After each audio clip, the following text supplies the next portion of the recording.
Hello friends, why did the process of refining the oil start? What are the various steps involved in manufacturing a refined oil? Is refined oil really bad for health? Which oil should I prefer for cooking, either refined oil or cold pressed or filtered oil? What are the best oils to use for cooking in Indian cooking? Let's see about all these things in this video. So first, let's know about the history of oils. When did we start using oil? About 11,000 years back, when we started using cattle, when we started farming cattle, we started using animal fats. Mainly like from milk, we extracted the butter and ghee and we started using oils for cooking. Then there have been proofs showing that we started using oil about 6,000 years back. In about 3000 BC, Europeans started using olive oil, and Japan and Chinese started using soy oil by 2000 BC, and Mexico and North America started using peanuts and sunflower oil. So, about 1920s only, we started using palm oil. Mm, During that stage, each and every country had their own specific kind of oils by the time. Like for example, United States mostly use soya oil. Sunflower oil was mostly used by Russia. Canada, China, and Northern Europe used rapeseed oil. Corn oil came to market only in the 1960s, and by 1980s almost all the oils started coming to the market. Like all the things which we thought were waste at once, we started extracting oils from them. For example, like watermelon seeds, grape seeds, cotton seeds, etc. Even almond oil, walnut oil, and all those things started, rice bran oil, all those things started coming to the market. And due to globalization, all these oils which have been specific to a specific geographic region have started to appear in the supermarkets of all over the world. Like olive oil is now available in India, but which is grown mainly in Europe around the Mediterranean region, and it is only grown in about 1% of the. It can be grown only in about 1% of the entire land surface, and also uh, why does the uh, now let's see about the oil extraction techniques. How does it improve from uh, basic things like from grinding? Initially, everything is a manual work. They had something like motor and pestle through which they had grinded and they extracted the oil, but they couldn't extract much. So they made the oil. They poured the grinded thing into water, and the oil came to the top layer. They skimmed the top layer of the oil. Then later they started reducing the manual work by inventing many other things like roll mill and many other pressing machines, hydraulic press, and many other expellers. But once this mechanical work has improved, they started working on the extraction techniques. Is there any technique? Is there any chemical that could be used to extract the oil that is remaining in the cake? So initially, Jess Fisher has done his experiments in 1843 based on them.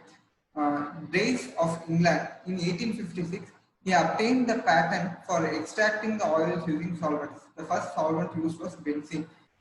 Then from then onwards until now, extracting process from the oil has been greatly improved, and today we are able to extract oil from anything, almost anything, and oil extraction has become a standard process to extract any vegetable oil. So there are certain things from which naturally oil can be obtained. They can be cold pressed. Even without refining process, the oil can be obtained. For example, to state olive oil, groundnut or peanut oil, sesame oil, and mustard oil, and coconut oil is also another example. But there are few things from which oil cannot be extracted without extraction. To say, for example, palm oil, cottonseed oil, grapeseed oil, watermelon oil, and all those things oil. Even if we can't. First thing is we can't extract without extraction process, and during other process also it is essential to remove the trace elements, all other harmful compounds, to remove the bad taste, to make it clear, to remove the all other colors, all those things. The refining process has become very essential, and also during refining from those things only we were If we cold press, we were able to obtain only 10%, but these refining process made almost to extract about all the oil, and only 2 to 5% of the oil is left behind in the cake. So, India being the largest importer of all the edible oils, importing about 15 million tons a year, and the third largest consumer of all the edible oils, with a per capita oil consumption of about 19 kg. We will see about the various, we will see about the refining oil techniques, what are the various steps involved in the refining of the oil. As far as anything is concerned, we uh, once the raw material for the oil comes, we used to macroscopically separate any sand particles or any stones are associated with the raw material. For example, if it is groundnut, all the impurities are removed first, then it is grinded and pressed to extract the oil. Once the oil is extracted, we need to remove the extra additional oil from the cake also. So we started using solvents like benzene, which is the most commonly used. This solvent, almost 90% of it naturally evaporates. The remaining 10% is removed by heating it. So in this way, it is condensed and it is reused again. So next thing is distilling. It is mainly done to remove the color, odor, and the taste of the oil. So initial first step is neutralization or de-acidification, in which you you heat the oil and add sodium hydroxide or sodium carbonate, so that all the fatty acids, phospholipids, pigments, and wax precipitate and form a wax or soap like thing, so that it is centrifuged and all those things are removed. The next thing is called degumming, in which a steam is passed over the oil and all the gums and proteins that are soluble in water are removed. Next thing is bleaching, in which you pass the oil through Fuller's work or activated clay or activated carbon, so that the color of the oil is also removed. The next thing is called dewaxing or winterizing, in which the oil is not freeze. Oil is kept under lower temperature, so that all the solid things are removed from it, so that it makes the oil more clearer. So even if you keep the oil for a long time in room temperature, it won't precipitate, it won't form any solid things. Next, the last step is called deodorization, in which the steam is passed over the hot oil in vacuum, so that the volatile taste and the odor is removed. Then the preservatives are added. Citric acid 0.1%, sorry, 0.01% is added to inactivated trace elements and to prevent oxidation, so that the shelf life of the oil is improved. Other approved chemical preservatives are TBHQ, BHA, and BHC. Tocopherol, which is a form of vitamin E, also can be ordered to prevent oxidation. Then the oil is packed, and all the byproducts or wastes are used as either either fertilizers, or it can be used for feed for the cattle. Then it passes through all the quality control, and then the oil comes to the market. This is the process that happens in refining of the oil. In filtered oil or the cold press oil, it is cold pressed with the help of a machine. Usually, it is done with wooden vessel, so that the heat produced is not much. Sometimes it is also done in iron machines. They say that it is again producing heat, which will, so the nutrition quality will be lost again. So the recent days there are portable machines are also coming, through which we can extract the oil in our home itself. So in cold pressed oil, the main advantage is they are saying it retains all the vitamins and minerals, and also it has its own taste and smell. And cold pressing can be done in only in those oils in which there is natural oil like sesame seeds, groundnut oil, and olive oil. All those things only can be extracted, and we can't extract oil from other things like palm and all those things. So it is a natural oil is what they are claiming. So recently, because of all these conflicts that are happening, the refined oils are really bad, and we should use cold press oil.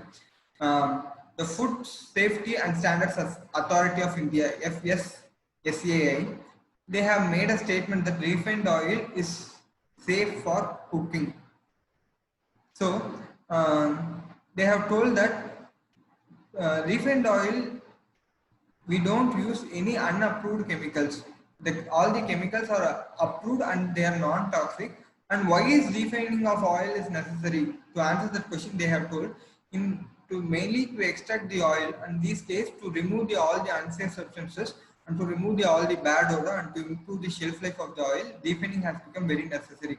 They're saying that, for example, groundnut, if it is stored in if it is not stored in the right condition and if there is moisture and the storage area is not proper, there will be growth of the molds which will lead to the production of toxins called aflatoxins. So, and also, like, if you are giving in loose, or if oil is distributed as loose and not packed, there is chances of adulteration by the local seller.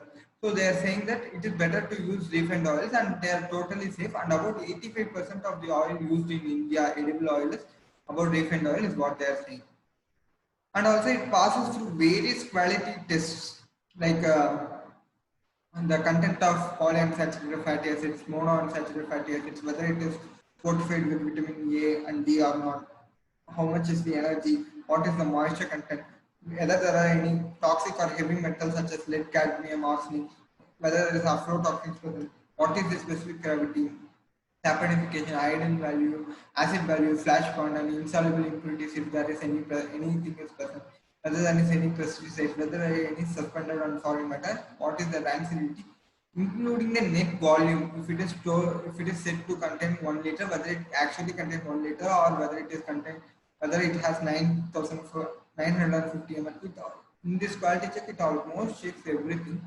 And also, people say that in refined oils, when it is during processing, when it is heated to high temperature, all the unsaturated fatty acids are converted into trans fats. But this is a myth which is not true at all. So, with now, if you ask me, is it really refined oil is really good, or it is better to use cold press oil? Studies have shown that the application of the heat, the oil loses its nutrition value, its antioxidants and its vitamin E. So a study conducted at London's Imperial College School of Medicine in 2004, they concluded that the cold press oils have the greater amount of nutritional value, including omega-3 fatty acids, more antioxidants, rich in vitamin E, and rich in oleic acid. These oils, when they are heated to high temperature, even the cold press oils, even if they are heated to high temperature, they lose all of their nutritional value. And it is the advantage of cold press oil is it is completely free from chemicals and it has good smell and taste, which adds flavor to the food. And also researchers have shown that the consumption of the refined oil leads to a chronic diseases over a period of time, is what they're saying. So if you ask me whether to use refined oil or cold pressed oil, if a cold pressed oil is available near you, it's always better to go on for a cold pressed oil. If you are eating in a hotel, you should also take care that you are not eating much fried foods, because there are chances that they may be reusing the oil and again and again, which may lead to a lot of production of the trans fat. Otherwise, while you need not actually really be concerned about refined oils, the cold press oils are absolutely, there is no doubt that it is nutritionally 1,000 times better. But FSSAI has clearly told that there is no harmful substances, no harmful chemicals actually present in refined oils. Certain people say that how groundnut oil, refined oil is much cheaper, why the cold press oil is costlier. Actually, the main thing is the refined oil, for example, if 2.5 kgs of groundnut is needed for refining the oil, they are doing it on a large scale, they get the raw material at lower price, and one more thing is they are getting the groundnut cakes after the oil is being pressed, which they again sell it to farmers either as fertilizers, either to use as cattle feed. So this also gives them income. And also cold pressing is a technique which is not scalable. It takes time and it has to be done manually. But while refining oil, it is done in a factory. All those things are automatically running. So it saves a lot of time, and by which the manufacturing cost actually comes down. This is the one thing. The other thing is, if it is too cheaper, either it can be the one more possibility, it can be a blended oil, it can be blended with other cheaper oils like palm oil, but there are no chances that other mineral oils or other chemicals are added to increase the volume of the refined oil. So the refined oil being mixed with mineral oil, other or other chemicals is a myth. That is also not true. So, if you ask me what are the best oils to use for cooking, I would suggest in Indian context, the best oils to use are sesame oil, groundnut oil, mustard oil, and coconut oil. Again, if you ask me which are the best oils to use if coconut oil is containing more saturated fat, I would say which are the oils that are predominant in your cuisine, it's always better to use that oil. For example, coconut oil is predominantly used in Kerala, Andhra and Rajasthan mainly use sesame oil. And North and Northeastern India mainly they use mustard oil, and Central India and Gujarat they mainly use groundnut oil. So it's always better to use the oil that is suitable for the local cuisine. And one more question is there are many other fancy oils whether to use them or not. For example, if you ask me whether to use olive oil or not, one thing is olive oil is costlier, and the second thing is being a costlier oil, there are chances for blending and chances for adulteration. But still, there are a lot of regulations to olive oil, in which standard it is like extra virgin oil, and all those things are there. And one more thing is, it doesn't actually fit the Indian cuisine. Oil is mainly used for taste and its smell and to enhance the quality and palatability of the food. So, if there is no need for such things, then there is no need to use olive oil at all. Although it contains a lot of antioxidants and a lot of health benefits, there is nothing that could be obtained specifically from olive oil that cannot be obtained from any Indian oil. By using all these four oils itself, no need all these four oils also. By using the oils which are predominant in our place, that oil itself is capable of giving that oil itself contains all the nutrition which the olive oil has. So there is no need to specifically use all those things which are available from other countries, which have been imported from other countries. If you have the chance and if you are cooking some other dishes which needs olive oil or which needs rapeseed oil, if you want to try other oils, you can use. It's absolutely up to you. But there is no specific reason to use all these fancy oils. Is what my suggestion is. So again, yeah. So again, finally coming to the final point, if you find any uh, good quality cold press oils either online or near your household, it's always better to go with it because it is nutritionally higher in quality compared to the refined oils. Although there is no harm in using the refined oils. So, do you find this video useful? Do you learn anything new? Or what oil do you mainly use in your homes? Do you like the taste of the natural other vegetable oils or do you like the taste of the refined oils? Would you like to change from refined oil to cold press oil? Leave all your comments here. See you in one another video. Until then, it's Aravind here signing off.